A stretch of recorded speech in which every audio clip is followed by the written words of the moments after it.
Get in here, you old strangers. Speaking of old strangers, we're missing a couple of people. We didn't see Avi yesterday. I got to check on her.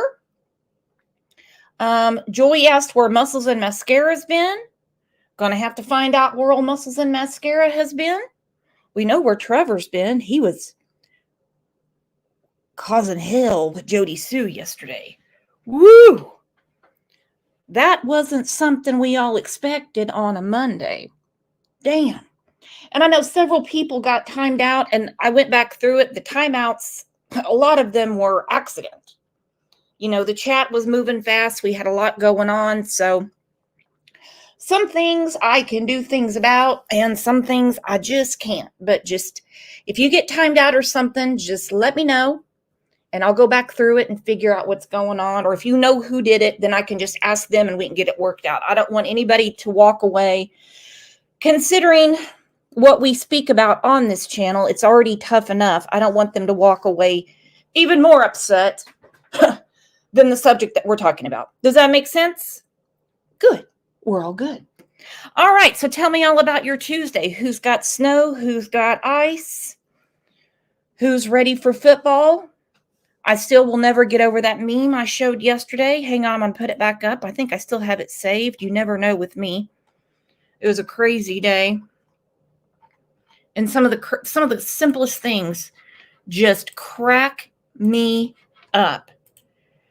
And this one did it. True Crime Beat went running this morning. Connie S. has ice. Ours finally melted. Golf and the Lions pulling up to the NFC Championship game. OMG. I can't stop laughing about this. I cannot. Miss Always Right, Ryan. When I saw that, I showed it to DT Driver immediately, and I said, I can't wait for Ryan to see this. I mean, I was belly laughing, like bent over belly laughing. Gaelic is on storm alert again. You are a storm alert, Gaelic. Hot Mess Express says Minnesota is above freezing. Shut up. That's crazy. I'm done. I'm done with winter. I'm ready just to skip right ahead to me bitching about allergies and then the heat. How about that? Uli says, I'm leaving now. Talk later. Where are you going, Uli? Do you have an appointment? Never know what Uli's up to. I'm going to start putting a bell around her neck. Speaking of bells around necks, we do have our friend Trevor backstage. We do. Just Cat, thank you so much for the super sticker. Brooks is the new Nancy Grace. Oh, shucks. Ooh, I don't know about that one. Those are pretty big underwire cups to fill. Thank you, Amy in Boston, and thank you for always being a voice to the voiceless. Another one of our friends who is a voice for the voiceless is our friend Trevor, who's backstage. Let's have a big round of applause for Trevor.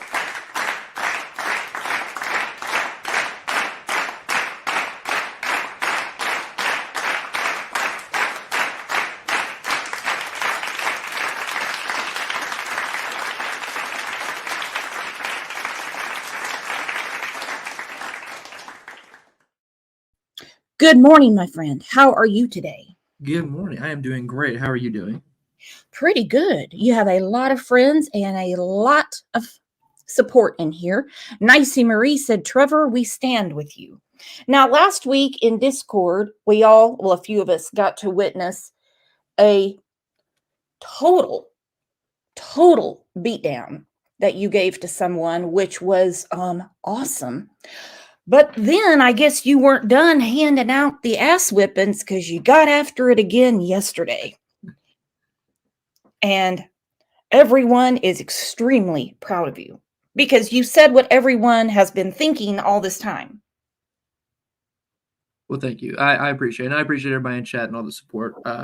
We have to, sometimes the hard questions have to be asked. And sometimes, conversations get uncomfortable. But if we don't stand the line for these victims, who will? That is true. And we don't really score a lot of popularity points when we ask those questions. But how are some things going to get answered? Case in point, the Michael Vaughn case. Do you feel in the last couple of weeks the right questions have been asked? Of course, he's not going to answer anything, Stacy, that he doesn't want to. He's made that clear. Do you feel like a lot of light has been shed on the case of Michael Vaughn? I think so. I think a lot of time went by where nobody was talking publicly. At least we heard the interview from Brandon. We've heard different clips and interviews, but there's so much time passed where nobody spoke. And to get one of the four main suspects in a case like that to answer questions is huge. And I applaud you for being able to bring him out of the wherever he was, because he came out from under his rock and was ready to talk. So I mean, we can't force the person to be honest, but we can ask the questions and take what we're given. Take what we're given, because, all we can do is do our best to sift through it and hope that law enforcement sees it and then they can sift through it. I have a feeling that they have a lot better social media departments than OJ and I do. They seem very competent. Any kind of press conference they've given, any kind of statements they've given between Chief Huff, I mean, the FBI grant, they don't speak publicly much, but they're working on it. I mean, the Cold Case Foundation, everybody that's involved, I think is absolutely on the right path, and they've got the tools and the evidence they need to bring this to a head. I think it's only a matter of time till that comes. Yeah, so I mean, it looks that way just from what I'm seeing, but who am I? Who am I? Let's get to the comments from the last show, shall we?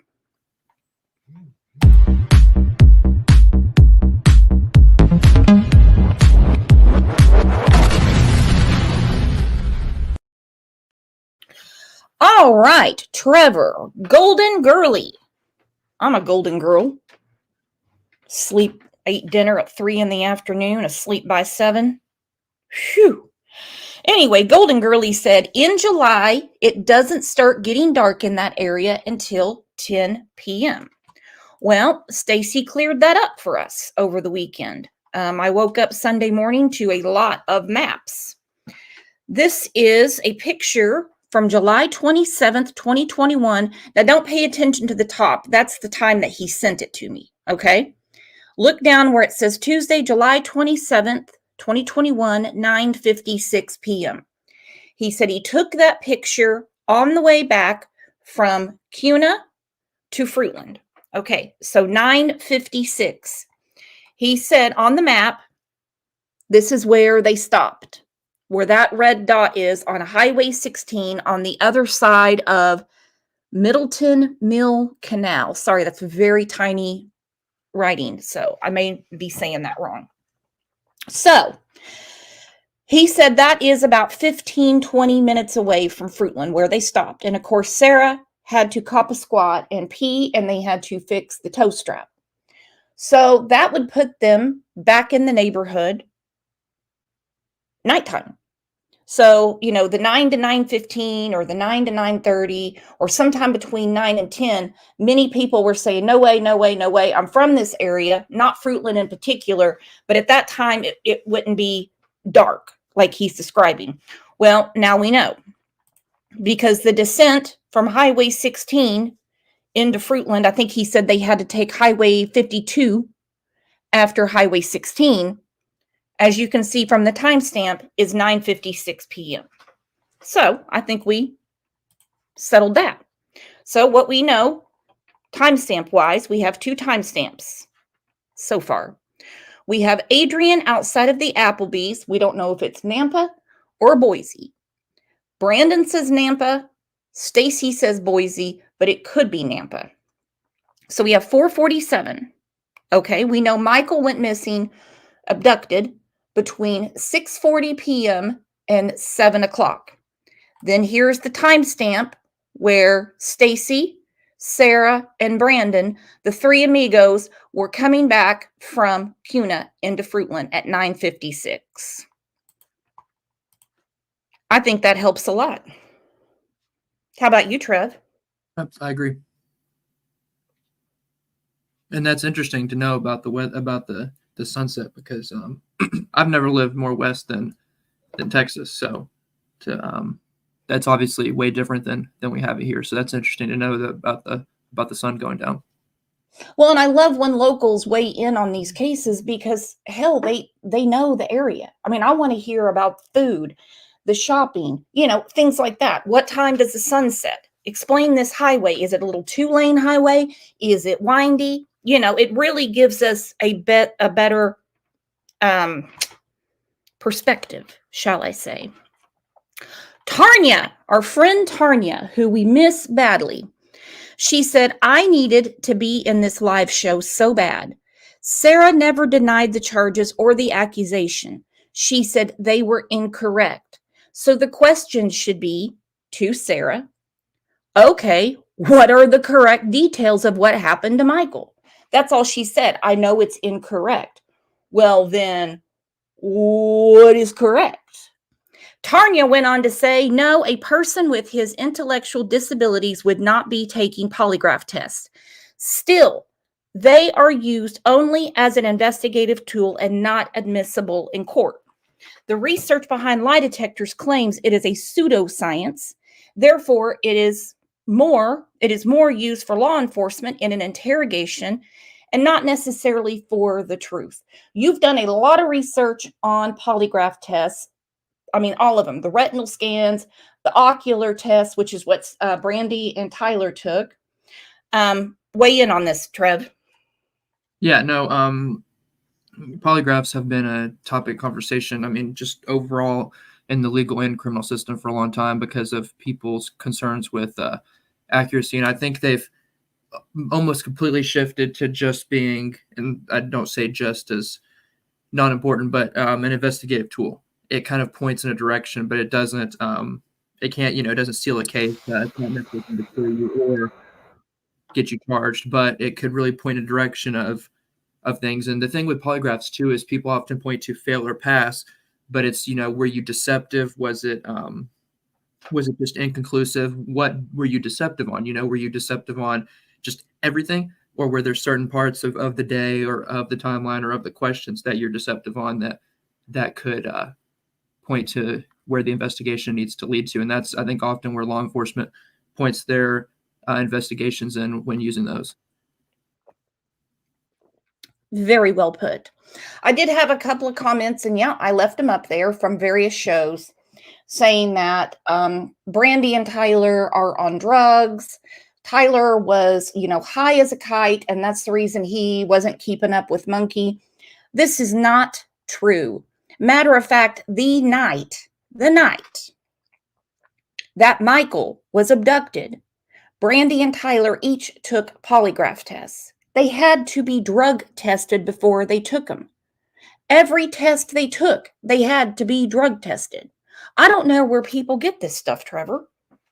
Also, correct me if I'm wrong, but wasn't he literally caring for one of the other children when this happened? So he's this person believes that he was too high to care for Michael, but not too high to care for another child, right? Yeah. There's some goofy people on the internet. Here's another one. This person said to me, you are just putting out false information. Did anyone see Stacy sitting in my lap with my hand up his ass, making him talk like a puppet? He's talking about what happened that day. This is not my information. This is not my information. This is his information to tell. Does that make sense? I think I'm going to be saying that a lot. Could you imagine Stacy sitting on my lap with my hand up his ass, making him talk like a puppet, Trev? And that's a very scary thought on its own. But like I said from the jump, I mean, these people talk, and we can't control their answers. You can't, I can't, nobody can. Law enforcement can't even control their answers. If they could, they would have got the truth out of them day one. I mean, people talk, and you determine, how you feel about, and everybody could take away what they want. Some people took away that he was lying about everything. Some people took away that this incriminates him more. I mean, people can have their own opinions, but it's not our responsibility for what comes out of his mouth. We can't decide if it's going to be truthful or not. It's give him the opportunity to talk, and maybe he'll say something that will help in the case. If he makes one statement in a 3-hour interview, that helps in the case, then hearing anything else he said was worth it, in my opinion. Exactly. Let him talk. Let him talk. And if somebody doesn't want to hear it, well, Live with Ryan and Kelly's on right now. You can watch that instead. Nobody said you had to watch it, you know? I do have a lot of questions as to what was going on days before the 27th. It seems like there might have been a lot of tension in the house. I know a few people have said, listen, them all swapping ass and pogo sticks in the house is not any of our business. It's not any of our business, so don't talk about it. It's just gross. I happen to think that the dynamics between the four suspects is extremely relevant. I don't want a mental picture of it, but I think it led to a lot of tension in the house. One of the very first things Stacy says on any of his interviews is he talks about Sarah was with Brandon, and then he found out later she had been with Adrian. He says he had cut off the pogo stick because she had cheated on him with someone he didn't give her permission for, and she brought back the herps. That would cause some tension in a relationship, would it not? I would venture to say it would. Yeah. Now, for some reason between these four, all of that really surprised me. If you were telling me that Dawn and Candace were swapping ass and pogo sticks, I'd be like, and? Really? I was born at night, but not last night. Yeah, I figured. For some reason, I didn't see that coming. I just thought that was, Brandon just trying to put some juicy stuff out there. She wanted to have a baby with me, but I was like, no, get your hands off. That's exactly what Brandon said, basically. But there were some arguments in the house because Brandon spoke about him. Not publicly, but on Facebook, right here. He says, yes, because Adrian did love me and was my friend, but I was not his when I should have been. Okay, when I should have been. Is it because you found out about him and Sarah? I don't know. But you damn sure took this picture of your friend, or who should have been your friend, at 4:47 p.m. on the day of Michael Vaughn's abduction. 2 hours after this photo, we're in the timeline of Michael being abducted. Okay. When I should have been, Fockers, we got into a fist fight the night before, and he took off with my NHRA team racing jacket. I was robbed and kicked out into the streets where I come from and belong. That is all. Now, I don't know anything about that. So the night before, he's saying there was a fist fight between him and Adrian. Obviously, they slept on it and things were good the next day, and he wasn't worried about the NHRA team racing jacket anymore because, according to him, they got up, performed a car crash scene, a video. Stacy gave us the location of this place, watched TV, which is still up in the air if the devil was allowing them to have a TV that day or not. And then from there, Sarah, Brandon, and Adrian departed to either Boise or Napa. But he said there was a fist fight the night before, which would be the 26th. All right. He said, love you, world. They find him unharmed because if I find out anything bad happens, I will kill the individual or individuals responsible. They will be pew-pewed. On God, I'm working with Fruitland PD now. Be advised, I pack pew-pew. Lawyers are hired, multiplayer, in many excess of 100. For people who say that they don't have anything to do with it, they certainly put out that lawyer statement a lot. Do you know how many lawyers I have right now, Trev? Would you consider it multiplayer, as B-Dog does here? I'd consider it more of a round number, like 0, because I don't fucking need one. How about you, Trev? How many lawyers do you have lined up right now? That would be 0. Sorry for dropping the F-bomb. It's just an F-bomb type of day. But I'm going to keep it to myself. All right, so this lady replies to him, so you're changing your story again from the interview you had with JLR on YouTube, huh? Because you told him you, Adrian, and Sarah spent the day Michael was abducted together. Not that you got in a fist fight the night prior and he took off. So which is it, Brandon? Again, Stacy said while he was doing the taxi run, that's when they went to take Adrian to the Applebee's and whatever else they were doing. Then here comes B-Dog. We did.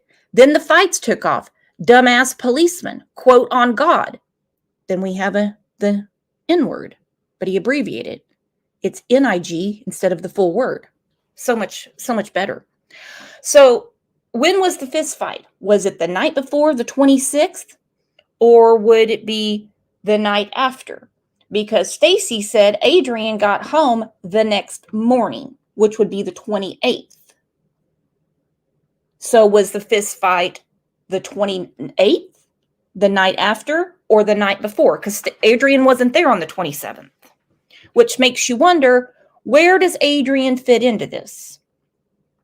And to the people that are, pro Brandon or pro Sarah or pro whoever, the question is, why these four? Out of the entire community of Fruitland, out of that entire neighborhood, parents and neighbors as well. If you just want to pin it on somebody, how did you pull these four out of the woodwork? Sounds like somebody's got evidence to me.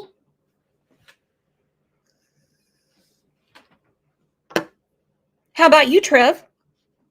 Yeah, like it said, since Stacy started coming on panels and talking about how it's all just some big, witch hunter, or however he wants to put it. I don't think law enforcement has ever just rolled the dice and picked just four random suspects. So you might know that game. I used to play as a kid where you have a little board and you put up little pictures. They're the little animated pictures, and you give a description of it. Does the person have blonde hair? And if they don't, you put the little things down until you get one person left. They don't play that with suspects. They don't play guess who until they find a suspect. 100%. Uh-oh. Then B-Dog throws down the gauntlet. B-Dog, here's our warning. Whoever asks me this again will be prosecuted. The full extent of the law. Do I make myself clear? Woo! Trev, are you scared? I mean, I'm glad B-Dog's not the prosecutor. He sounds like he's going to come down hard on us. He's going to get everybody. Yeah, he's going to get us all. Everybody's going to be prosecuted. I've heard about lawsuits to the Cold Case Foundation, Fruitland, FBI, Idaho State Police. I mean, hell, even the search dogs are incapable, according to some people. But you heard it right there from Brandon. You ask him anything again, you're going to be prosecuted to the fullest extent of the law. Brandon says no First Amendment for you, Trev. No First Amendment for Misty or Whist or Rapper or Chloe. Shut your pie hole. But looky right here, Trev. Do you have your umbrella, Trev? Always. Always. Well, you got to have it in here with this crew because Candace and Crime is making it rain.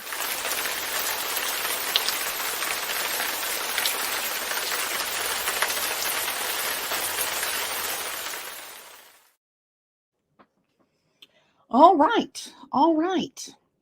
I do wonder, out of the four of them, because we've heard from Stacy, we've heard from Brandon, all Sarah could say was what's being said is incorrect. Huh, really? That's what you're going to stand on anyway. But I would love to know. Now I know that Adrian has relocated again. How does he fit into this if he wasn't in the neighborhood when Michael was abducted? He wasn't there the next morning. Do you have any thoughts on that? Obviously, it's just a theory in your opinion. Yeah, it just, like we've said with anything, if it doesn't add up, it's, if it doesn't make sense, it's probably not true.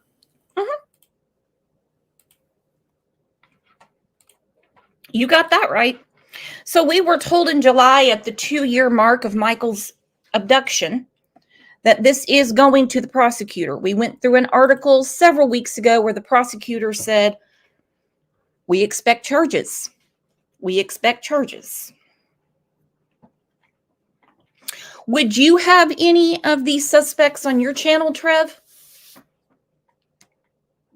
I think that he's if other ones want to come out and speak, I'd have let anyone have the opportunity to speak, just as you did with Stacy. And I think you did a great job getting him to speak, and he got comfortable. And I think towards the end of the last time he spoke with you, he was the most comfortable, and that's when we started hearing about the most important parts of the case. And I think that's when he started relocating to other panels. Yeah, and to be clear, none of these cases that we talk about are my investigation. That might come as a surprise to some people. Actually, no one around here, they definitely know better. Not my investigation. Or as the cool kids say, not my circus, not my monkeys. Not my investigation. All we know is what law enforcement is doing. And I have a feeling there's been a lot going on behind the scenes. 2 years since 5-year-old Michael Monkey Vaughn went missing from his home in Fruitland. Fruitland Police Department said today on Facebook they have submitted a case to the Payette County prosecutor. In this case, a prosecutor would review a probable cause affidavit and decide whether or not to take the case before a judge. If there's enough evidence, a judge can issue an arrest warrant. We don't know what's in that affidavit, though. On July 27th of 2021, Michael Vaughn was reported missing from his front yard. He hasn't been seen since. Police later announced 4 suspects they believe know something about his disappearance. The Fruitland Police Department has also searched the home and excavated the backyard of a neighbor after a specialty trained dog hinted at human remains. However, none were found. Michael's mom issued a statement. Okay, before we hear Brandy's statement, do you think all of the dogs that were ran through the Wanderer's backyard, all of their sniffers were off? Just asking your opinion, Trev. I'm going to say no. No. I don't think that these well-trained dogs that are used for these specific purposes all had an off day at the same time. Okay.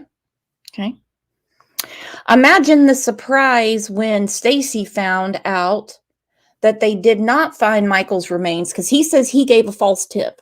This could be a problem for his attorney. He keeps bringing up the attorney that doesn't want him talking to YouTube anymore. Well, that fell on deaf ears. But anyhow, so on our show a couple weeks ago, he said that he has never lied to the police, never lied to law enforcement. But in the last few days, the revelation has come out that he did lie. He said he lied to them and told them that Michael was in the backyard. A lot of people are saying, why hasn't he been prosecuted for lying to police? Well, probably because it wasn't a lie. It seems to me that Stacy was under the impression, at least at one time, that Michael was in the backyard. And imagine his surprise when he found out he's not there no mas. He's not there. It says during that excavation process, Idaho Mountain Search and Rescue and Mountain States Detection Dogs deployed multiple certified human remains detection canines on the property. All of the dogs. We're not talking about the Wells dogs, okay? We're talking about certified human remains detection canines, all alerting to the presence of human remains. Ground penetrating radar was also deployed, detecting anomalies in the yard. I was asking, what would an anomaly be? And I was educated yesterday. An anomaly, besides the human remains, because we know that the grass grew back over. He's made that very clear. It could be what's called a void in the dirt, like pockets. So yes, the grass has grown back over, but the earth underneath has been disturbed. Yeah, drones. There's a lot of drone technology for that now too. I know similarly in searches in Summer's case that they use that technology where you look around for disturbed earth, even if from above it looks normal, you can detect that something's been moved under the earth. Obviously something that's not natural, and that could alert to something that's been dug or buried or however you want to look at it. Yeah. Let's say that your rose bush dies and you dig it up, you cover up the soil, the grass grows back. Well, if they probed that area, even though the grass has grown back over, they would know at some point there was something in that hole. Does that make sense? This has all been explained to me. Took me a minute to figure it out. Am I saying it right, Trev? Yeah, and the way I've always understood it is it's almost like a way of finding what humans can't to put humans where they need to be. So whether it's a drone or a canine, they point out where the disturbed ground is or where the anomaly is, and then that can send officers and detectives to then dig, excavate, whatever the next step would be. So it's kind of that point you in the direction, then you can then follow up on that. Hang on, I have a question for you. Mocha Meadow said, what is the title of the interview you did on your channel, Trev? Because I haven't caught up yet. Of which? Yeah, of which. He got a lot going on. Did I miss something last night, Trev? I haven't had a show in a few. No, I was talking about your interview you had with Stacy. I haven't had an interview with any of them. Okay, sorry. That's why you're here, Trev.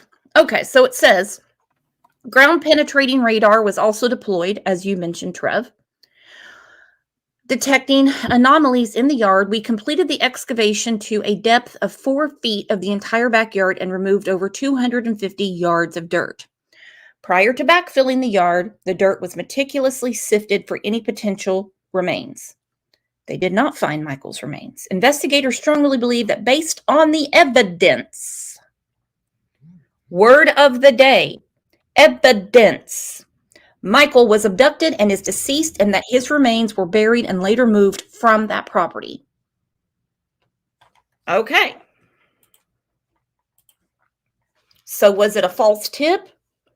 Or was he surprised as shit when they were like, he's not back there? What do you think? The whole false tip thing, I think, is thrown out the window once you talk about how the canines alerted, because people can absolutely give false tips. I don't believe that what he gave was a false tip, but that's possible. But once you then have something that follows up from it, like the dogs hitting, or if you have any kind of drone picking up radar, whatever it is, then you've at least partially proven that statement to be, at least at one time, seemingly true, even if it's not true at that moment, that what the person you're looking for is not there. Well, it points to the fact that person seems that person was there at one point, if people understand where I'm putting two and two together here. I think that's what kind of sinks the whole it was just a false tip thing. You can lie all you want, but I don't know of any law enforcement, particularly multiple agencies, that would dare go in front of a judge and say, well, he pinky promised that Michael's back there. Yeah. I mean, he gave us his word.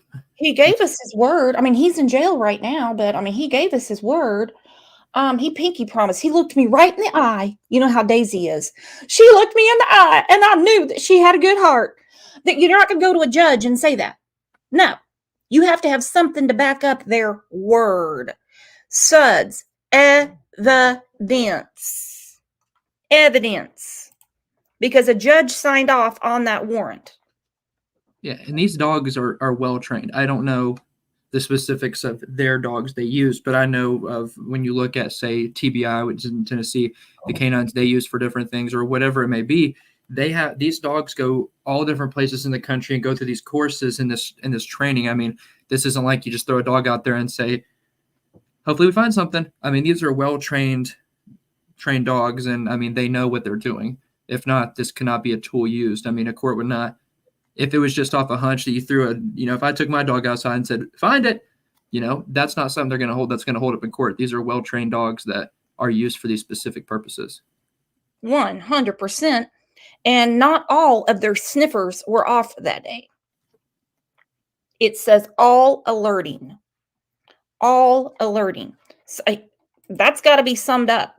Yeah, and I have a sneaking suspicion they used their best for this case. Every case is important, but when you're looking at a case like this, national attention, missing 5-year-old boy, you're not going to just throw out your newest canine that you hope is going to get the job done. I think my opinion would be that they definitely went with the best of the best. Oh, 100%. I have a feeling they didn't just bring in the one that's about to go work at the fire station. I have a feeling, like you said, and I'm so glad you said that, they brought the best. They brought the best. And false positives between multiple canines are just, sorry, it's impossible. And I loved the comment that was put in last week. I cannot remember who said it. Talking about the canines. The dogs don't have an opinion. They don't have a theory. They don't have a YouTube channel. They don't have speculation. All they have is the truth. All they have is the truth. Brandy Neal said, "It has been very hard for us this past month. Everything feels like the day Monkey went missing all over again. It's so hard every day, but for days like these, birthdays, Halloween, Christmas, everything without Michael here is heartache. We stand strong with law enforcement, the community, and family." If you have any information about Michael's whereabouts, you're asked to contact the Fruitland Police Department. And the number is at the bottom.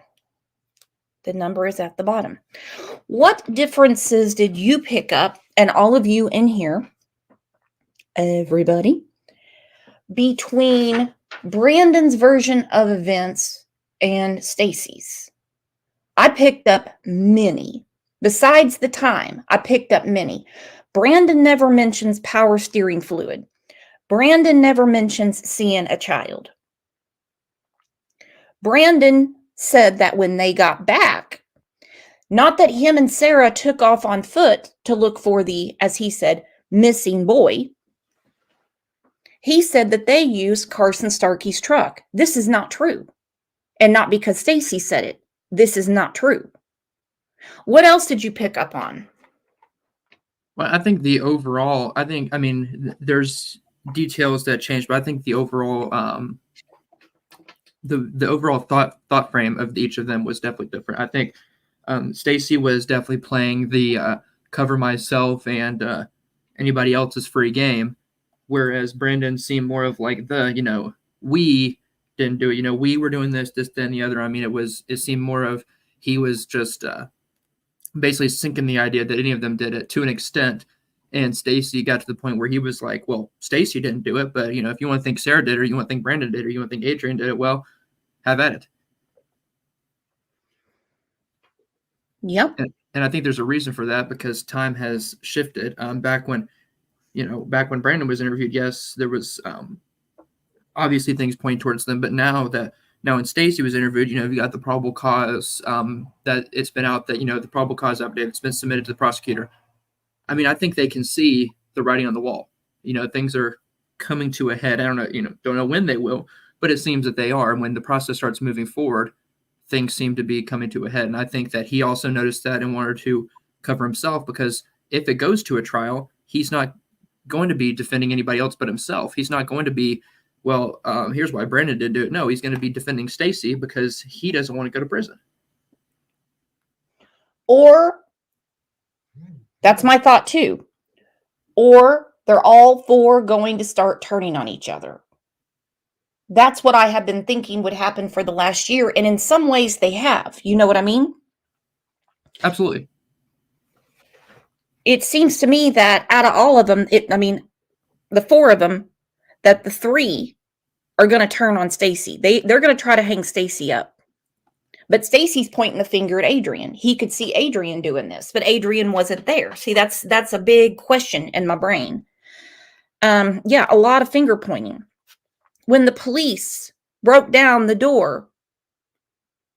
Sarah's laying on the couch. God only knows what she was doing. She immediately said Stacy did it. Then she said it was Adrian. But she's not going to say anything about Brandon. And Brandon's not going to say anything about her. That tells me a lot. Yeah. But before I get to that, our friend Emily Potts, she said, "Morning all. Came to spend my birthday with you yesterday, but had to go when it got to the conversation about the Wells dogs. God bless you. I know what you mean." She said, "Too much for me, LOL, but I'm back today. Love ya." Let's take a second and tell our great friend Emily happy birthday.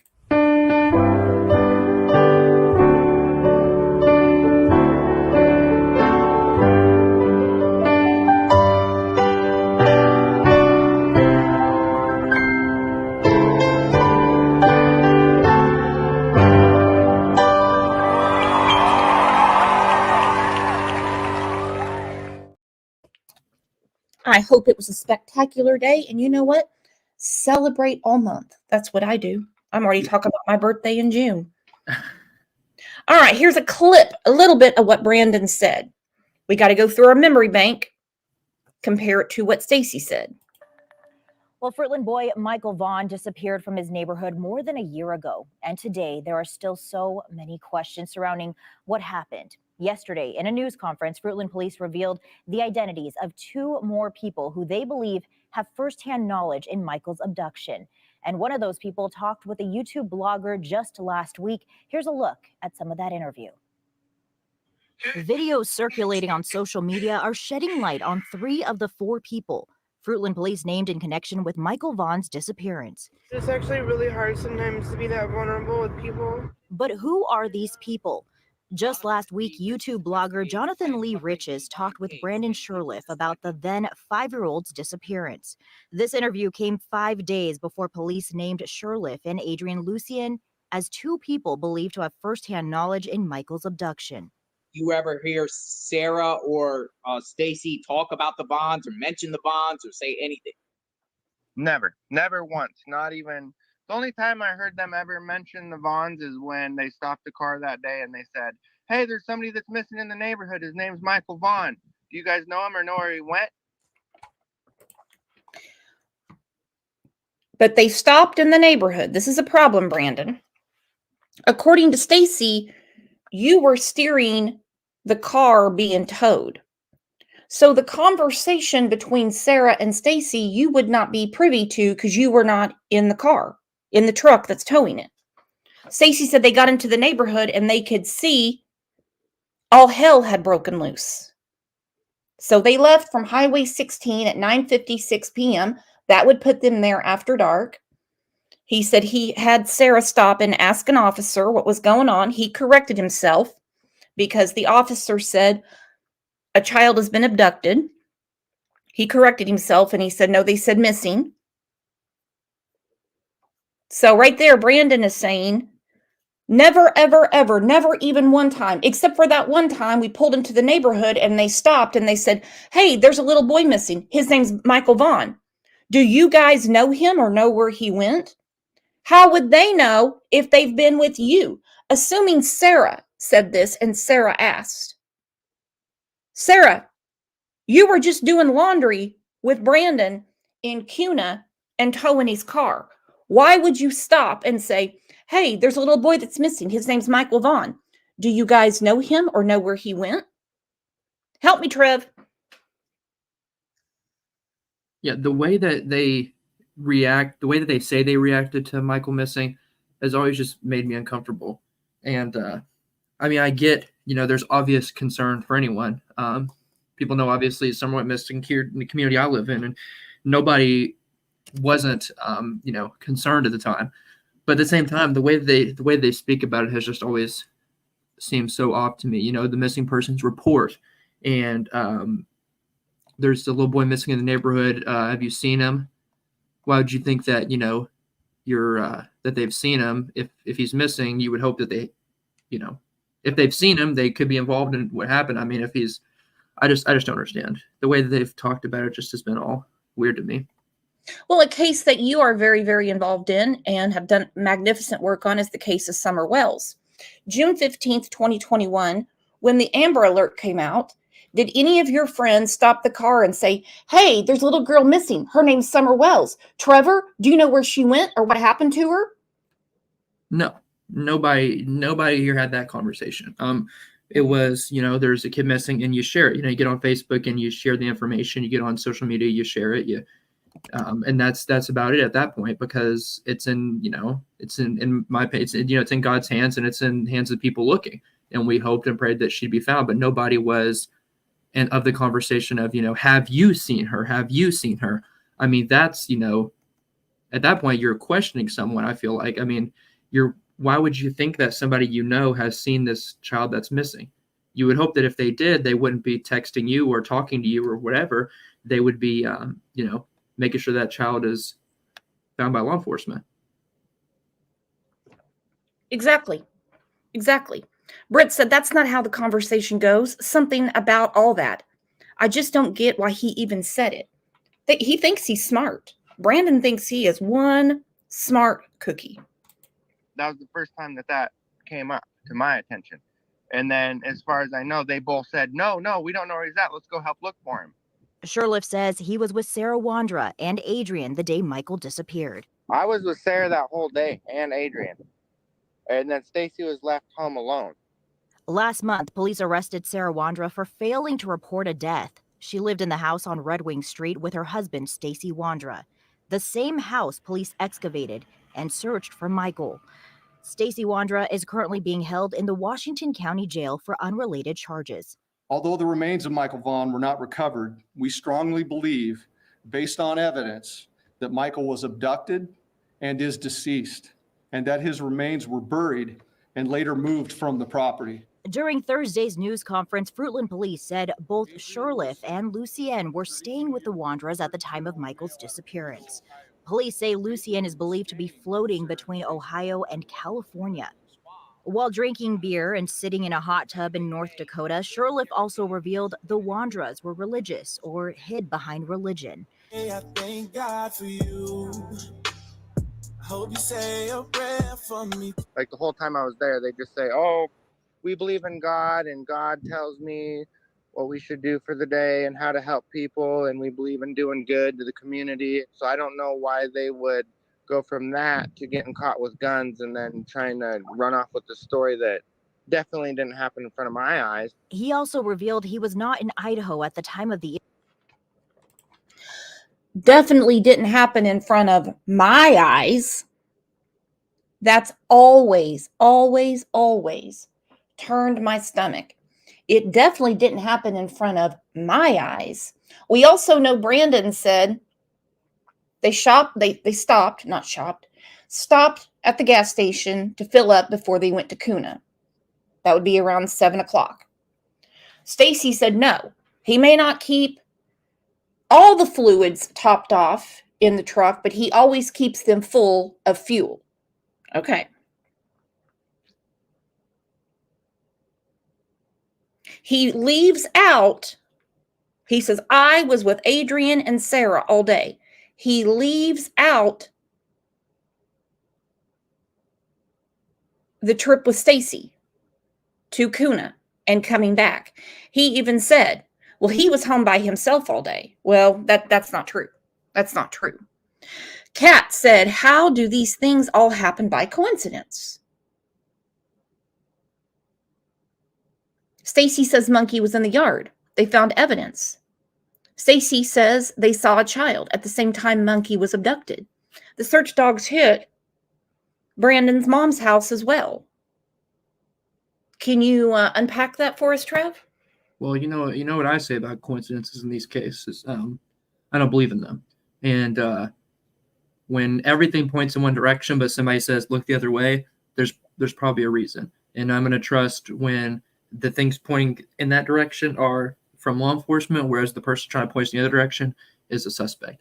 And I think Wist in chat, she made a great point about circumstantial evidence. The fact that they're placing themselves with each other or not with each other, and these things are intertwining because there was only one day. It can't be like, well, I was with this person, but I wasn't, and I was with these two people, and I wasn't. So all of that becomes circumstantial because you place yourself with other suspects that have been named in this case. So I think it all, in the end, will come together for as evidence, whether it be circumstantial or more concrete evidence, like the dogs hitting the backyard and things like that.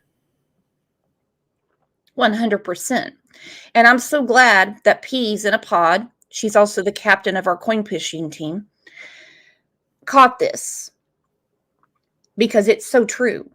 If you don't know Michael Vaughn, but yet you saw a child outside playing with a toy, and you don't know who the child is, how do you know the child was in the neighbor's yard? Unless you know Michael Vaughn, who he is, and that was not his yard. And that is a great point, West.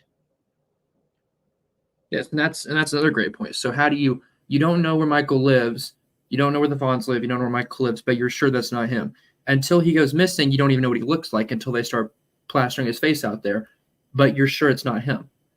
I mean, at what point does that make sense? Did you know him and know who he is and know where he lived to be for sure that kid was not him, or was that child him? I mean, it begs the question, because he seemed to have been pretty confident on the details regarding Michael, both what he looked like and where he would have been, but have no knowledge. But then he claims, have no knowledge of who they are. How does it work both ways?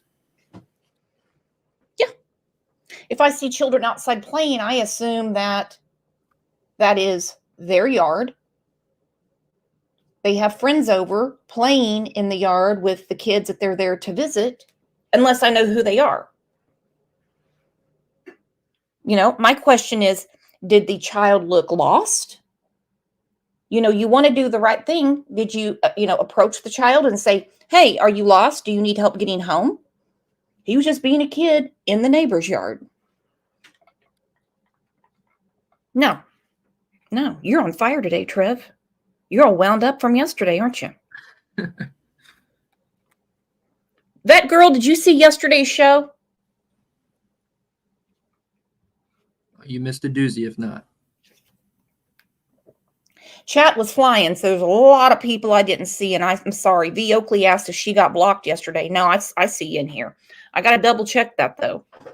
No one's fault. Matter of fact, the only person's, it would be my fault, 100%. Hang on, that girl. Did someone look earlier at a splash pad for an opportunity? I have wondered that myself. You stop at the splash pad, you're parked at the splash pad. Adults aren't splashing around at the splash pad. It would be children. Stacy denied to authorities that he was at the splash pad or that he was in the area until they showed him the CCTV and said, is that you? Then he said, oh, yeah. Now that I remember, oh, yeah, you're right. That was me. So when people say there's no CCTV or anything, it is. It's just not for us. Well, there's muscles and mascara. Had a lot of people asking for you. Where you been, you old stranger? Before you play that, I think I saw another great point Shep made about did they have their eyes on a certain child and then change targets? As far as they, for whatever reason, he seems to be very confident in the details about that child he saw. It goes the question, like I said, was it Michael, or was he sure it wasn't Michael because he knew who that child was? I mean, I think it's worth that question, because for whatever reason, he was very confident that child was not Michael. And for someone who doesn't have any kids, he was very sure of the age of the child and for sure that it wasn't Michael. For not knowing Michael either, there was a lot of knowledge he didn't have going into it, or he claimed to not have going into it, to be that confident in it.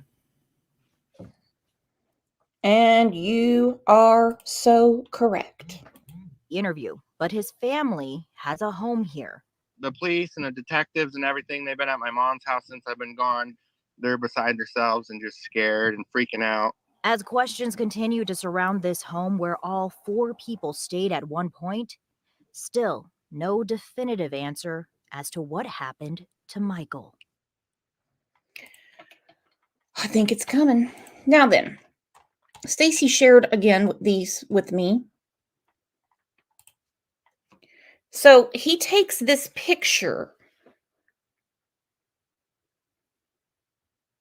9:56 p.m., and that is of, I'm not a mechanic. I don't know much about, parts.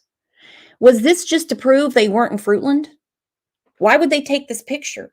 They were picture-taking mofos that day. We got a picture of Adrian, who none of them supposedly like, but they make sure to take his picture. 4:47 p.m. 9:56, we're Ansel Adaming it again, taking more pictures. 9:56, you take a picture of a part in Brandon's car. Then you tap your location to show you're on Highway 16. Why would it be important to take these pictures? Anyone want to weigh in on this?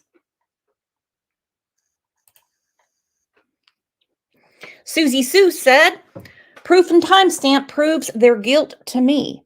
Woo! Susie Sue, I'm glad you're not a judge. Susie Sue's like, they're all guilty.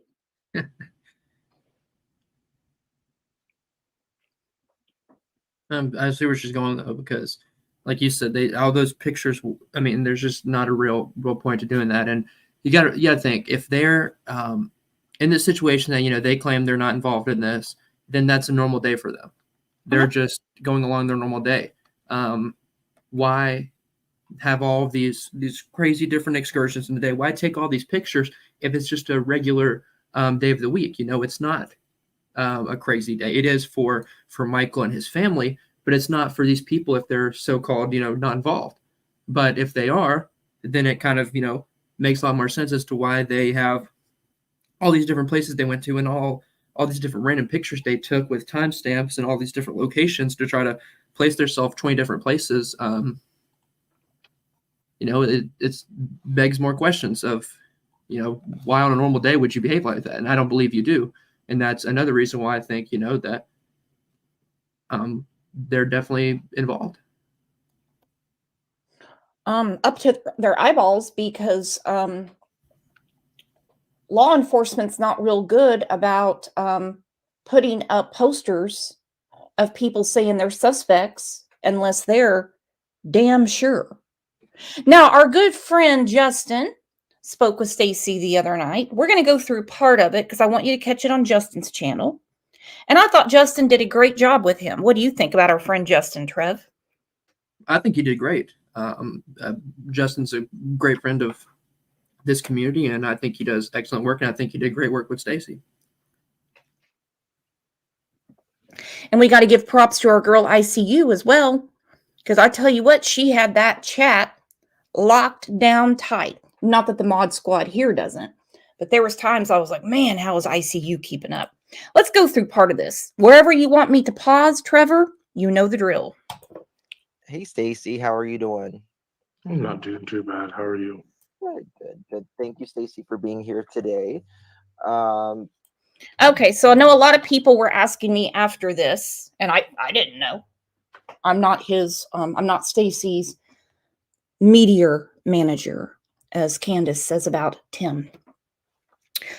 Why is he back in the shelter? It's because the new place that he was living, somebody told the woman that he was renting from who Stacy is, and she said, I'm not going to be allowed to see my grandchildren if you're here because, well, her kids wouldn't allow it.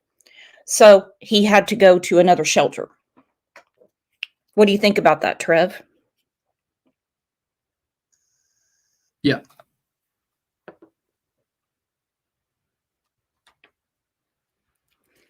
So that's 2 in 2 weeks. 2 who have said, we have kids in the neighborhood. This particular woman was like, no, my grandkids mean way more to me than you flopping here. Okay, so that's why he's back in the shelter.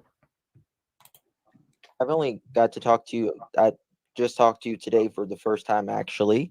Was talking with our friend Brooks.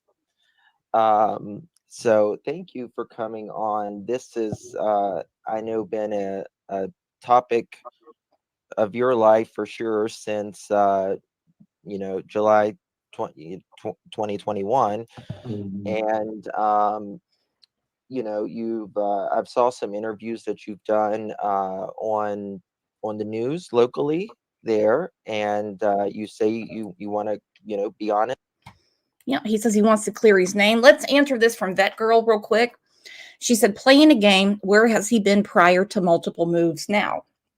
Well, he's been in jail. When he got out of jail, he went to a shelter in Boise. Then, as you remember on the show, he was telling us a story about how he was working at a motel, and he was supposed to work at the motel in exchange for rent.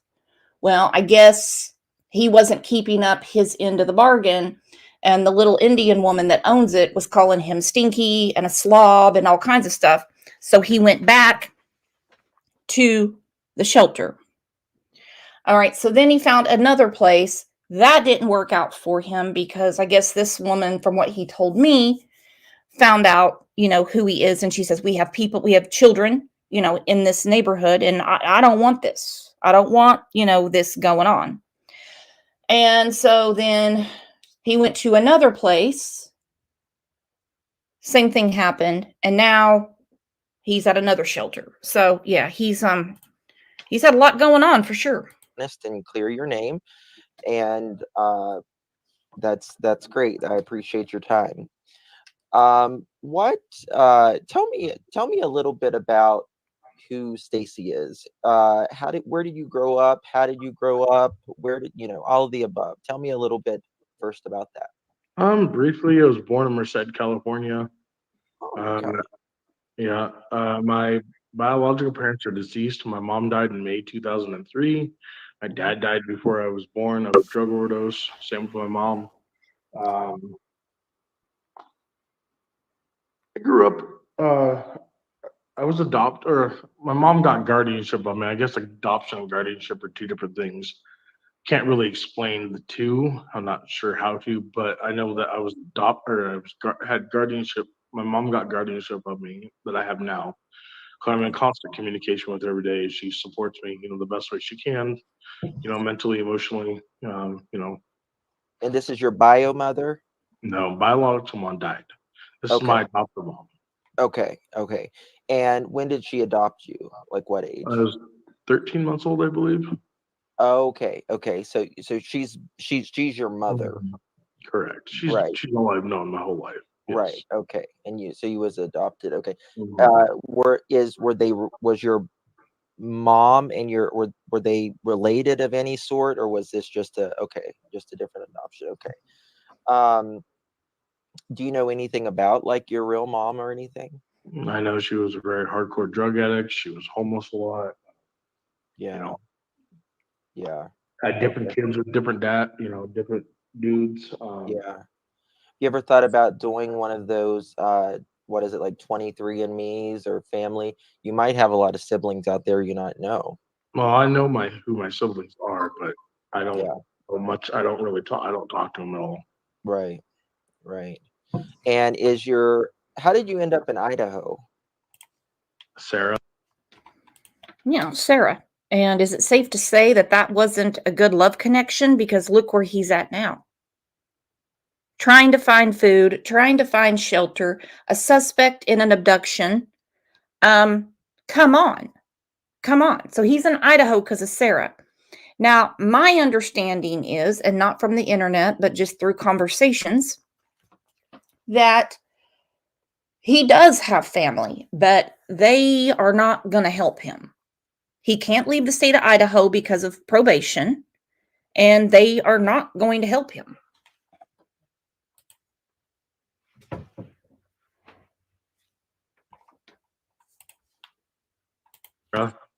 Oh, okay. My wife that I got married to. Okay. And so when did you meet Sarah?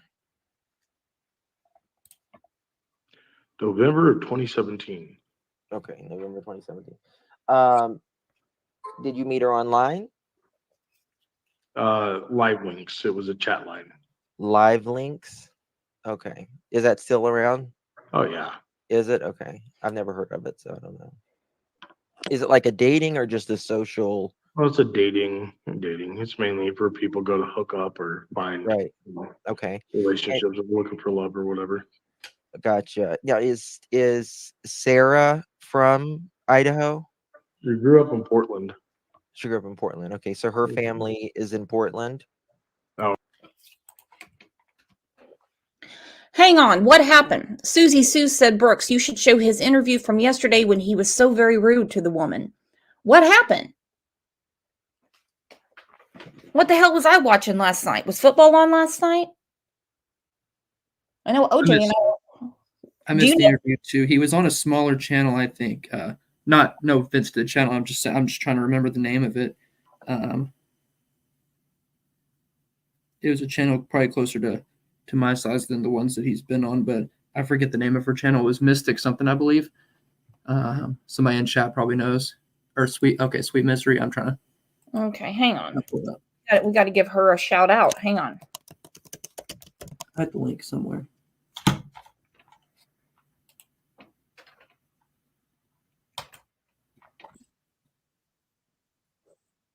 Oh, I know her. We're friends on Facebook. Okay. All right. I'm going to check that out. Oh, her family, she only, some of her family. How can you be rude to her? She's super sweet. I wonder what happened. I'll check it out in a minute. Okay. I like that Justin went through all these maps. Give me a second. House. 30 minutes tops. Well, you can't wash and dry your clothes for 30 minutes. He didn't dry his clothes. He washed them and left them in the washer, and then they went back the next day. Okay, this is important. This is important. This is why it's important. For one, Sarah has her own laundry business. She started it July 11th, 2021. Started a new job at Sarah's Wash and Dry. Owner, manager, CEO. Laundry services offered. But the evening of Michael Vaughn's abduction, they go to Cuna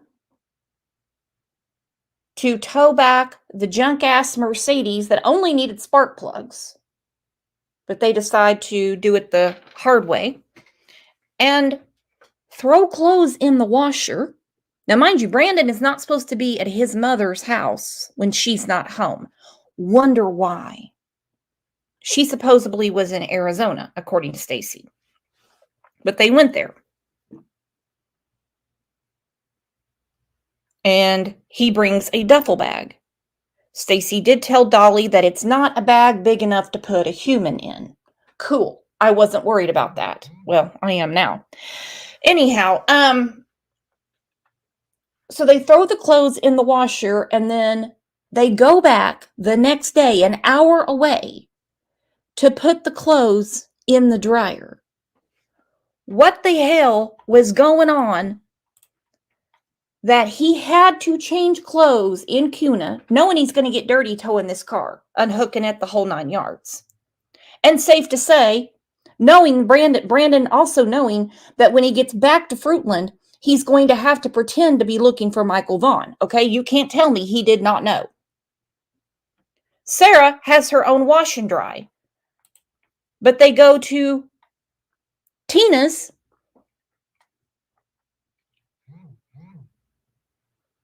and decide, with everything else going on, the craziness of the day, while we're here, let's do a load of laundry. And we'll come back tomorrow and put it in the dryer.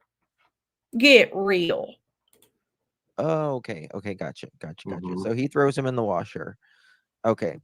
And you're driving this car back, or he's steering the car. Sarah was towing it. I was in the passenger seat. Sarah wanted to learn how to tow a car. So she's doing it. Correct. Okay. Now, how did you go back? We went back to 10 Mile, I believe, which turns into, if you pull up the maps real quick, you can see where I went. But if you type in Idaho 16 from Kuna, Idaho, from his house to Idaho 16, we literally, I believe, took 10 Mile, or it was Eagle Road, one of the two, but we took 10 Mile all the way onto Idaho 16. Idaho 16 then drops into Highway 52. Highway 52 drops into Payette, Idaho. And then you take a left off of, when you enter Payette, off of Idaho or Highway 52, and that takes you straight to Fruitland.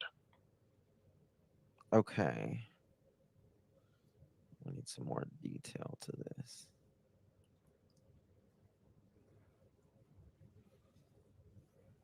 All right, so that's 16 East Idaho. All No, right, so you don't want 16 East Idaho. You want to go from his house, not my house. Oh, okay.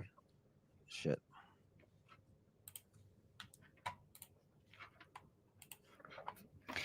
And this is so true, Anon, because we all like our clothes to mildew in washing machines in the heat of July. Now, you leave it sitting there all night, then you go the next day and put it in the dryer. As you remember, Stacy was saying that the washer and dryers at the motel weren't working properly, and so his clothes stunk quite a bit from a mildew smell. What the hell? And it is stinky. It is stinky. What was his Type in address? 11 or type in 2518. Just East Snowbell, or just type in Snowbell Road. Sorry, not East. Right there. Yep, Kuna. Okay. And then type in ID-16.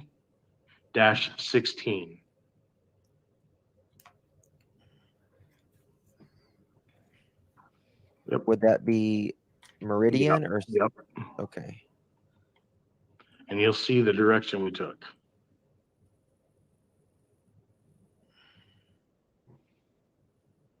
Okay. So y'all go. Motherfuck. Sorry. Hey, it's okay. We all swear. I just messed this completely up. It's okay. Hold on, let me try this. All right. So did you guys take? Do you take 80? You don't take 84, do you? You take this That way, address is not correct on A. It's not 186 West Hannikin Street. 2518 is his house address. 2518 Snowbell. Yeah, there you go. On the bottom there, the red. Is it Snowbell Road? It's 2518. It's right there. It's on your history. Look where. There you go. Yep. There we go. No, there we go. Yep. Okay. All right. So you're going. Slick Black, by the way, thank you for being here. Love the name, love your picture. Trev, look at this.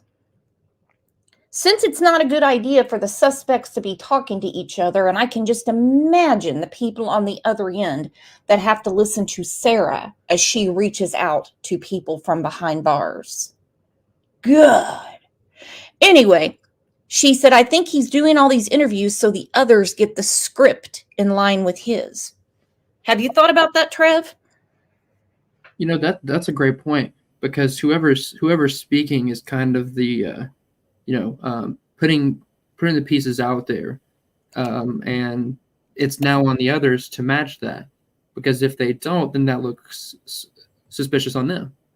If Stacy presents himself as this person who's willing to give all this information out, and he's not afraid to, answer any questions, then he's presuming, in his eyes, he's out here putting things together. So they'll have to catch up to that, or now their stories won't match his, and they'll be the ones that look like they have conflicting stories. Great point. Well, the only thing is, what's the word of the day, our friends? Evidence. You can script whatever you want. Script it up. Write it down. Make a book. Make a novel. Sell it to Doubleday. I don't care. Evidence. Evidence. But I couldn't agree more. This way, and which Correct. road do you take? Nope, the one where the blue line is. It's exactly where we followed. Right here? Yep. Okay. All right. So you take 10 Mile Road. Correct. Okay. So there's 1,000 stoplights through here, right? Yep. All right. So they would have you guys on here for sure. Correct. Okay. All right. And have they told you that they've, that you can share with us? I mean, there's some things you probably can't share, but have they told you that they've seen y'all, towing? Yeah. Okay. Oh, no, not towing, but if you pull up the map that I sent you, the screenshots, you'll be able to explain that to people while I'm here. Let's pop this up. All right. So Stacy has some receipts today. He did bring some receipts. All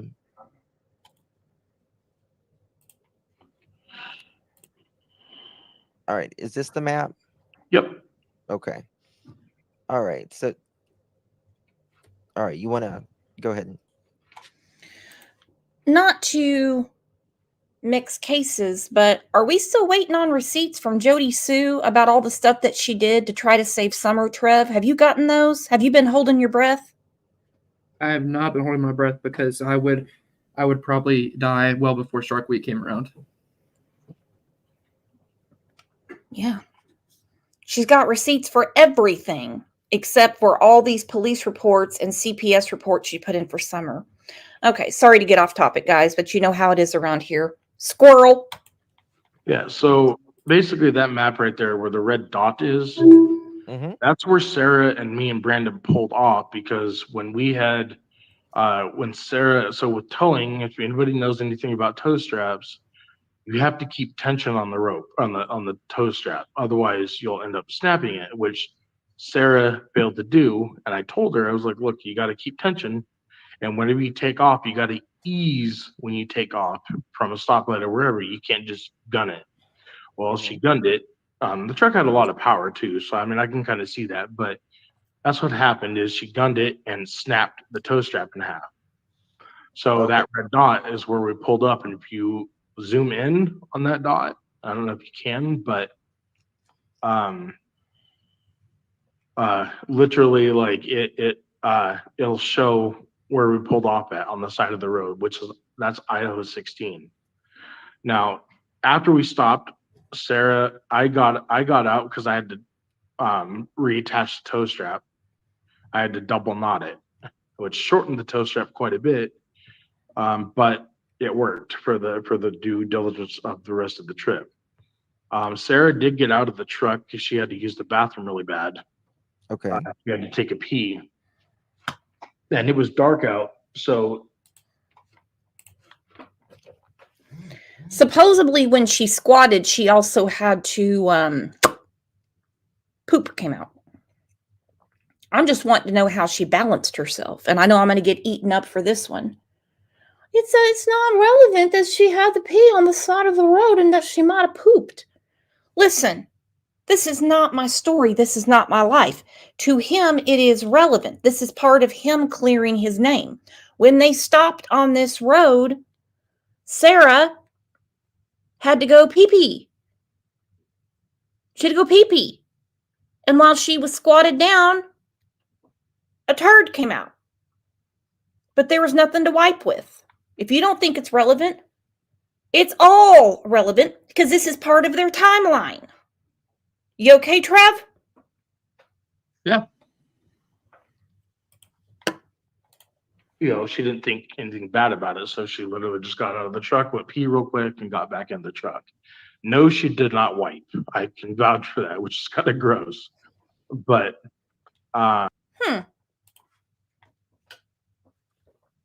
Again, his story, not mine. No, she did not wipe. I know that's gross, but she didn't wipe. Well, how long did it take for her to lay the Lincoln log and piss and not wipe. It's part of the timeline the night of July 27th, 2021. You know, she had Popeyes earlier that day, Trev. Yeah.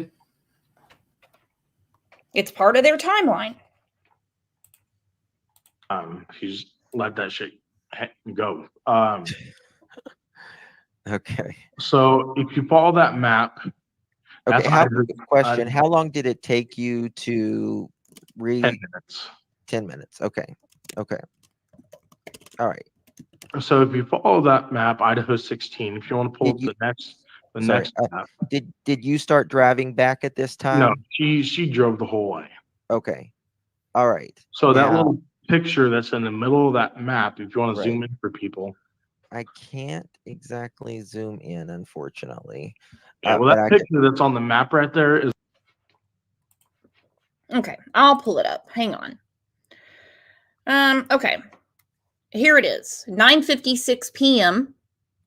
Toe strap breaks. Sarah has to pee, maybe poop, I don't know. So lots going on the highway. Highway 16. Then he says on that map, here it is. That's where they were. He pointed out to me where that red dot is. Just past the canal. And no, I'm not saying that Michael could have been in the canal. It's significant to him to point out to all of us that this is exactly where they stopped and this is what was going on. I'm having deja vu. And I think a lot of you are too. Listen to me, I rhymed. We have followed lots and lots and lots and lots of cases on this channel. And when these suspects give a lot of detail and things they weren't asked, does your red flag factory start running out of red? We heard the other day with Dolly, he asked about the duffel bag and he goes, but you can't put a human in it. Did Dolly mention putting a human in it? When you add, it's there's usually a reason for it. When you add on, there's usually a reason for it. That's all I'll say to that. That girl picked up on that. She said lots of details. But when you ask about certain things that most would believe are very significant to the abduction of Michael Vaughn, we skip right over it. Nothing unusual. I just saw a kid, sitting there playing with a toy. That's it. Put the power steering fluid in, took 30 seconds on the way. But everything else, we have immense detail. There's a part that I took a picture of because Brandon said he needed an AC compressor. If I'm mistaken, that's an AC compressor unit pump. Okay. So I did take a picture of it while I was out, and I'm glad I did because that just timestamps again where we were. So this is a timestamp from July 27th at 9:56 p.m. Correct. All right. And how far are you from home here? They're about 25 minutes. 25 minutes. Okay. All right. So. Okay. He told me 15. Doesn't matter. So Eagle, Idaho to Fruitland. I'm just going to Google it up.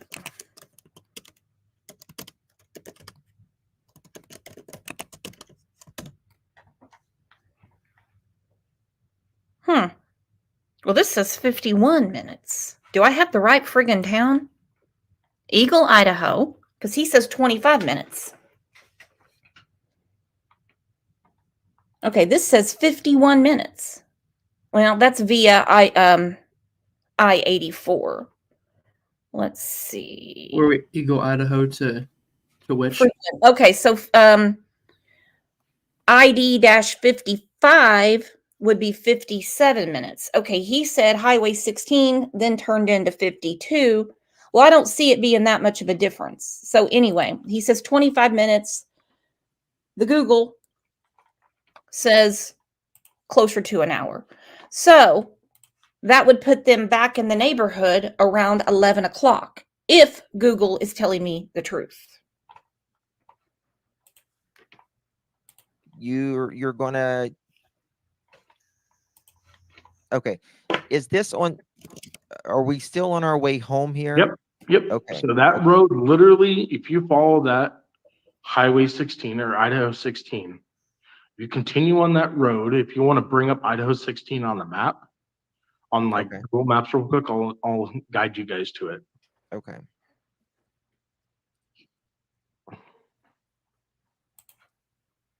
All right. So. Yep. Perfect. Just bring in Idaho 16 as a mean. Just type in Idaho 16 for point A and then hit search. There we go. Okay. Just hit the little arrows, the reverse arrows. Reverse arrows. Oh, gotcha. Sorry. Yep. And then delete the 2518 and just hit search. There you go. So if you want to zoom in on that, you'll see. So, yep. Let me see. Let me zoom in more. What are we looking for? Actually, do Idaho 16 to Payette, Idaho. Payett. Yep, right there. There we go. Okay, there we go. Okay. There you go. See? Okay. That's Idaho 16. You'll notice if you zoom in, you notice that's Idaho 16 from point A. Right here? No. Yep, that is Idaho 16, correct. Right. Okay, so I mean, what are you making out of all of this, Trev? Yeah, I think it's more of like what we talked about earlier with just the ridiculous day. I mean, it's just so many this, that, here, there. I mean, how is this just a normal day in their life? Well, it's not. And Fundiski had a great point. She said, and towing the way he describes, you're not going to go faster than 30 miles an hour. So it's not zoom back home in 52 minutes. So we're probably looking at regular speed. That would have put them back around 11 o'clock. Now let's look at the reaction when the article is brought up where it says prosecutor on investigation over missing boy, I expect to charge it. Michael says, quote, I expect to charge it. Yeah, I mean, they put 4 posters up of people, and I'm not saying you don't have the right to defend yourself. You absolutely do. And if you have nothing to do with this, all that should come out eventually. But I don't know. I'm not really sure why. I just don't. I can't get past like how you would just say, hey, yeah, he's in the yard. I literally made that up. And there was dogs literally hit on human decomposition. Yeah, that's the problem is if you made it up and he was actually in the backyard, I mean, you know what I mean? You know what I mean, Stacy? I feel you, and I get that. But that's like that's a hell of a coincidence. I gave him a direction. Okay, this is where I know that it was a lie, because that dog may have hit in the backyard, but the direction and area that I pointed to him, the dogs did not hit around at that house in the backyard. I told them he was literally buried directly across from the patio. Mm-hmm. Well, who? Okay, and Sarah literally told investigators that Stacy buried him by the shed. Is it also safe to say that literally nobody in the Wanderer camp likes Josh from the lab? Anyone?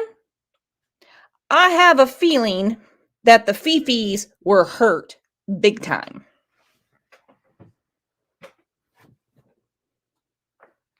You think Josh is losing any sleep? No, I would say not. Miss Always Right, Ryan. How long did Brandon stay with Sarah and Stacy after Monkey went missing? Did he jump ship ASAP or hang around for a bit?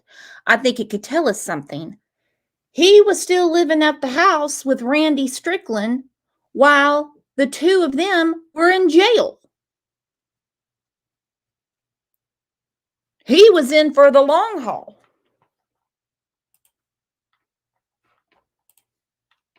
Thank you for the super sticker, Ryan. Who do you think did this? I don't know.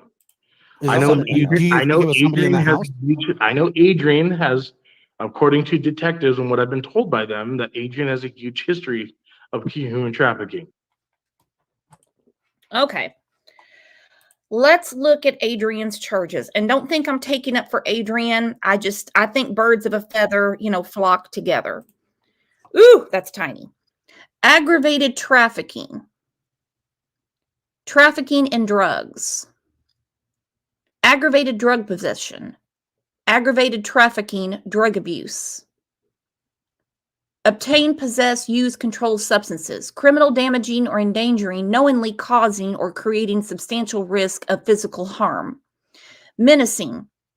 Dogs, failure to keep under reasonable control of some person. So the trafficking, it appears to me, we looked in DC, we looked in New York, we looked in Ohio, we looked in California, is all drug related. Not saying that makes him a great guy, but I don't think it's the type of trafficking that Stacy is thinking it is. There's a difference between peddling humans about and drugs. And if you guys find something on the human trafficking, we want to see it. So far, we're not finding anything. So I wouldn't put it past him. Oh. But the matter of the fact is when and how he would get away with doing something like that, because I have no knowledge of any of this. Okay. All right. Let me just play this. And this was what they said. Everybody, I just wanted to start out by saying thank you. Let me. And it remains very active and an ongoing investigation. You can't take one of our most precious citizens from us and ever expect us to stop. During the course of this investigation to date, we received credible information that the remains of Michael Vaughn could be found in the backyard at 1102 Red Wing Street in Fruitland. Can you pause that for a second? As a result, the Fruitland Police Department obtained a search. Why it says that they received credible information. So that's based on your tip alone, yeah? Correct. Okay. All right. Okay. I was just checking. Okay. Did Justin thank you for the super sticker, Trev? He flashed it up there. I didn't hear a thanks for the super sticker, Trev. Have to have a word with our friend Justin about his manners. Warrant for the residents along with the front and backyards. That search warrant was served on November 11th. It was a Friday. We served that late in the evening. Upon entry, officers encountered Sarah Wandra, one of the known occupants of the home, and Sarah was subsequently arrested based on probable cause that she had knowledge of Michael's death and failed to report that death to law enforcement. What would the probable cause be? Him. The following day, the fruit. Oh, no. PJ said, he didn't thank me either, Brooks. Gonna have to have a talk with Justin. No, I'm just kidding. All right, so he's not happy. He is not happy at all. At all. I'm sure this isn't a very comfortable conversation for him. He's looking around. Josh is going hard at him. It's almost like a good cop, bad cop thing going on. Again, I have a feeling that Team Wandra is not happy with Josh from the lab. Fruitland Police Department, joined by the Idaho State Police, the Idaho Mountain Search and Rescue, the Fruitland Fire Department, and the Fruitland Public Works Department, began a very methodical excavation of the backyard of the Wandra's home. During that excavation process, the Idaho Mountain Search and Rescue Mountain States detection dogs deployed multiple certified human remains detection dogs on the property. Listen to this. All of them alerting to the presence of human remains. All of them. So that's where the problem, right? You know, that's where the story really starts to fall apart for you. Is you're saying that I made this up, but then you have multiple dogs. Every dog that was there hit. Mm-hmm. They're not hitting. I mean, you can bring them to my backyard right now. I can make up a lie. They're not going to hit, and they're not going to dig up my. And that's the truth. If I'm in jail for some reason, I can't imagine what it would be, and they're asking me about something I have nothing to do with, and I'm like, well, hey, go dig up my yard. There could be a human back there. They wouldn't just go start digging. And again, if you look at this, during the excavation process, Idaho Mountain Search and Rescue and Mountain States detection dogs deployed multiple certified human remains detection canines on the property, all alerting to the presence of human remains. All. Every puppy dog. Every one of them. So maybe, possibly,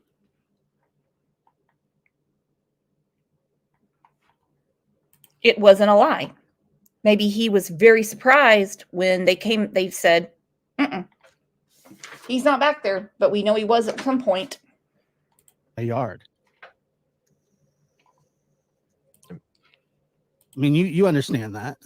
Penetrating radar was also used. Sorry, go ahead. Oh, that's it. I was just wondering. I just want to finish this little bit. Deployed, detecting anomalies in the backyard.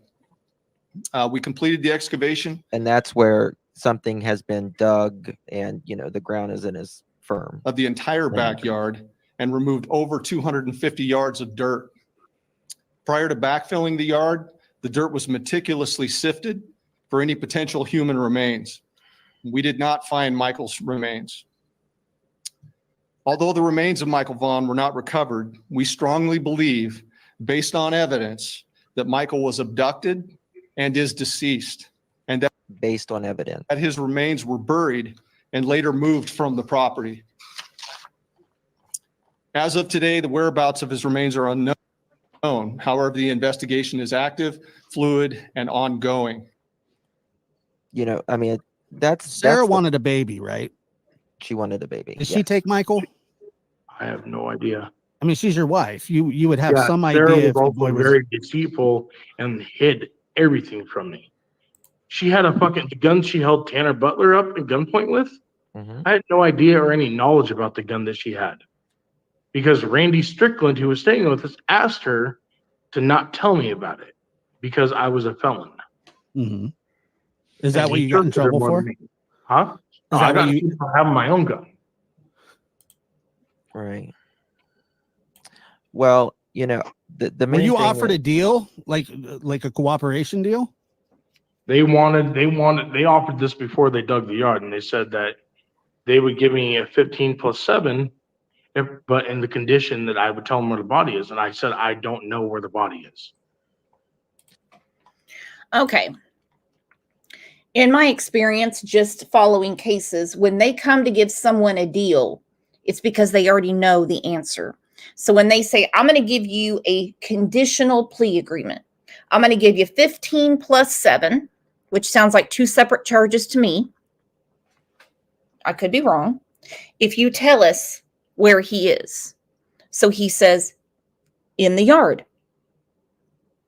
Well, they had additional evidence. Canines all alerted. All alerted. All alerted. Again, these aren't the Wells dogs. These are certified human remains detection dogs. Thoughts on that, Trev? Yeah, absolutely. I agree. And he gave that information, and he's never going to be able to walk that back. And I think he knows that. And I think now he's trying to save face in the court of public opinion because he knows when he goes to the court of law, he's toast like burnt bread. And I think that now he's just trying to save face for the public while he still has the chance. And I think that's all he's got right now, because he gave that tip and there's no walking that back, whether he wants to say it's it was fake or not. The dogs hit, and they obviously had strong evidence to believe that Michael was deceased, because they're not going to announce that off a hunch. You know how big of a deal that is to say? I mean, you know how many people in the community, like in the community that followed this case, felt about that. Imagine his family. They're not going to just say, well, we think he might have passed. No, it's, if they announce that, they have great confidence in that, because that is not the outcome they want, and that is not something they want to put out unless they know basically for sure that they believe he's deceased. Boom. Boom. Because you're not going to convince me, even on my worst day, that every certified canine was wrong. Nope. Nope. And what are the odds? What are the odds of your lie turning out to be true? Yeah, if your only defense is, well, it was a different part of the yard, you're toast. You're done. You can't say, well, I told them it was on the left side of the yard and they hit on the right side. That means I didn't just, I wasn't right. You sent them to the yard. It doesn't matter if it was on the right side, the left side, the top side, the back side. It does not matter. It doesn't matter if it was near the pothole, not near the pothole. I don't care. It's the fact of you put them where they needed to be. They found something, and now you're going to want to walk it back, but you can never walk that back. Never. Never. Currently, or you did in the past? I have never known where the body is. Somebody in the chat just said that Adrian was left with a duffel bag. You know anything about that?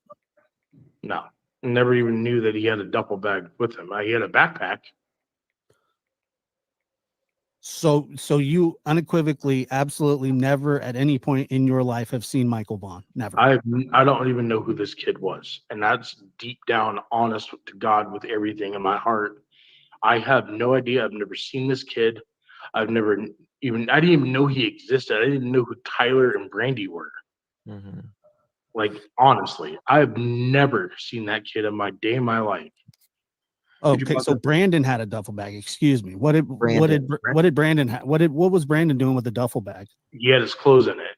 Like, I watched him when we went to go tow the car. I watched him have an empty duffel bag. It was empty, and I watched him fill it with all of his clothes that he had at our house. Was it your duffel bag?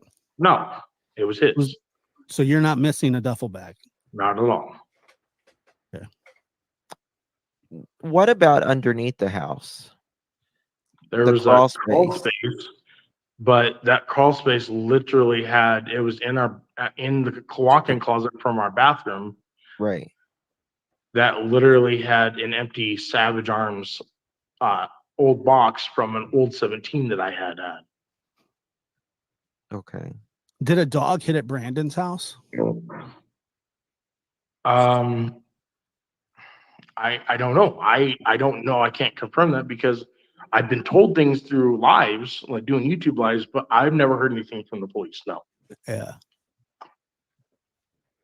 And if you guys have any further questions, like Eve that does the same thing you guys do, has literally covered this whole case extensively, like thoroughly.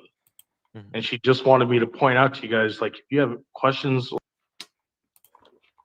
Well, I don't think Justin and Josh are going to reach out to any other creators. I mean, they do their own thing, particularly when you find out there are a couple of creators out there that still say Brandy and Tyler are involved one way or another. So we can rest assured that they're not going to be doing that. Let's look at this that you sent me. Hold on. This is an article.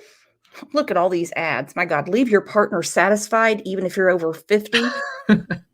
Damn. Actually, I'm going to save that. I'm going to screenshot that. Okay. Police arrested 28-year-old Adrian Lucian of Toledo and 19-year-old Jenna Murphy of New York were arrested and are being held in the Wood County Justice Center. They were charged with possession and trafficking of methamphetamine and could face up to 8 years in prison, $15,000 fine if convicted. So there's the charges. I don't see human in there. Ohio State Highway Patrol troopers seized 50 grams of meth in Wood County on November 27th. The drugs are valued at $5,000. Troopers stopped a Cadillac Escalade for a traffic violation on I-80. Criminal indicators were observed and police searched the vehicle after the request for a consent search was granted. And then Adrian was arrested. At the time he was 28 for trafficking methamphetamine. So I think we put that one to rest, correct? We good there? Yeah, just to add some context to the trafficking accusation, not to defend any suspect, but just, the truth matters. Because Stacy kept saying, no, he's got a past in trafficking. But to be fair, there is a huge difference in moving narcotics, and moving drugs, and moving, children. And moving children, moving humans. Let's take a look, a reminder of what's important and what was taken from Tyler and Brandy.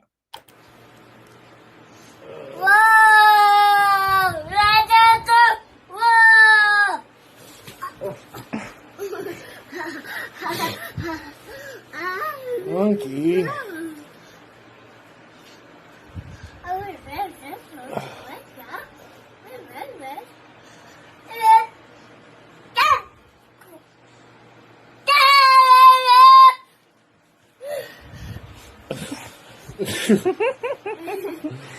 He's fighting with his shadow.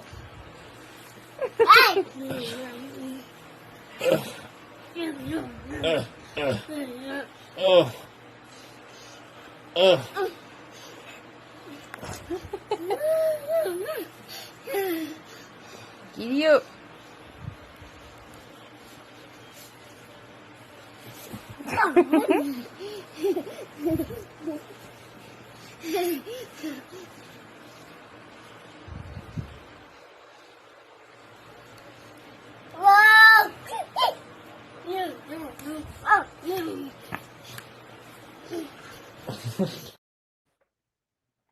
Heartbreaking. Thank you for the reminder, Candy. Love you. Gorgeous picture. She said, let's not forget Brandon was a pizza delivery guy for Domino's in Fruitland. He could have delivered to the Vaughn's house. Not that day, but over time, and knew they had a child there. Several children, but one that they wanted to abduct. With permission, I'm going to read you guys a letter. This is from Brandy and Tyler's oldest daughter. This is a paper she wrote. So bear with me because I am going to cry. I get out of my friend's car, running up the front lawn. I see police cars. People are flooding the street I live on. I open the front door and see my baby sister and our other brother is speaking to an officer. I immediately pick up my sister. I look over at Ben and immediately start questioning if he's okay. He's been crying and he's explaining to the officer about when he last saw Michael. I tell the officer I am their oldest child. We speak briefly before I see my mom screaming and running down the street. I don't know if I've seen my mom run like that. I don't think she's ever screamed like that either. So in pain at the thought of losing her beloved children. It was the most painful sound a daughter can hear. I always jump to nighttime after that memory. It's like I'm not allowed to remember the other parts, like my brain is trapping me in between those two scenes. The stars are out. Your favorite. We're still looking. There's more people now. I see a lot of familiar faces. Some unfamiliar. I can't seem to stop crying. Mom can't either. Dad looks like he's going to puke. My mom hasn't sat down or come inside for hours. I decided to go look through the house once again for you, Michael. I know the police already did, but maybe thought you were playing. I walk in, and under my breath, monkey, through the kitchen, monkey, through the dining room, monkey, through the living room, monkey, through the hallway connecting to our rooms. I yell, "It's time to come out now, monkey." It's what the family's going through. It's what the family's going through. Michael deserves justice. They deserve to have him home. You okay, Trev?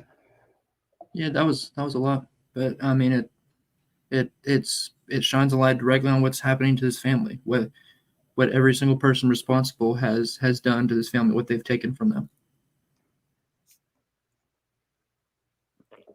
Yep. Truth to Light said, did he deliver pizza in Fruitland? Yes, he worked for the Domino's in Fruitland, and they probably order pizza once a week.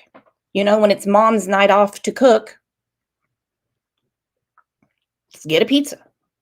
We know all the kids are going to eat it. Patty said, this is so unfair. I'm sorry the family has to go through this. Same. Wiz said, our tears cannot wash the facts away. They were there. They were going nuts, doing all kinds of crap after they had him. Yep. Trev, can you send us out in prayer? Absolutely.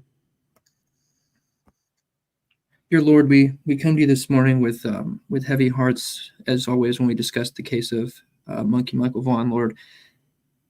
And as we look into the unknown in this case, and as we look into this hurting family, we hear from that heartbreaking letter from a family member, Lord. We hear from Brandy so often. We know their entire family is just torn apart by this, Lord, and we all come together behind them. And Lord, I pray for justice. I pray that the ball will keep rolling. I pray that this moves into the justice system and things start moving. Every single person responsible is held to account to the fullest extent, Lord.